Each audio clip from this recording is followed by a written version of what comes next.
Hey everyone, I hope you're doing well on this beautiful Monday.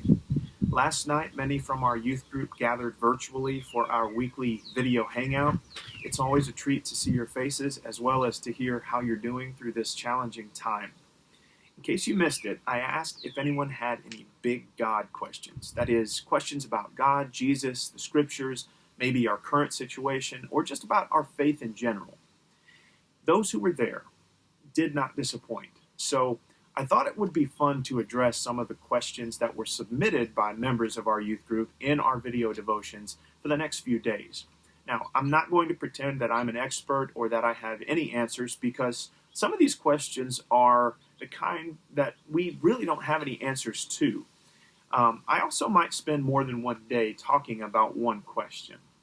For today, I want to think about a question that many of you have been thinking about, and that's the question of theodicy. Theodicy is a fancy word for the question that asks, if God is good, why does God allow evil and suffering to exist in the world? Theodicy is a way of defending God in the face of bad things. Today I want to focus just on the first part of the question, if God is good. If we wonder why God would allow suffering in the world, then we first have to assume that God is good. We have to assume that because if God isn't good, then there's no reason to wonder why God would allow suffering. How do we know that God is good?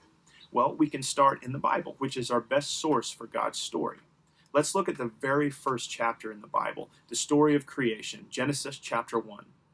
God creates everything, and at the end of each day of creating, God declares that creation is good. And then in verse 27, God creates humans in his own image. And later in verse 31, God says that this creation is very good. So according to this story, humans are declared very good. And if these very good humans are created in the image of God, God must also be good. Besides this logic, there are many other details about God's goodness towards these first humans in the story. God gives humans responsibility over the rest of creation in verse 26.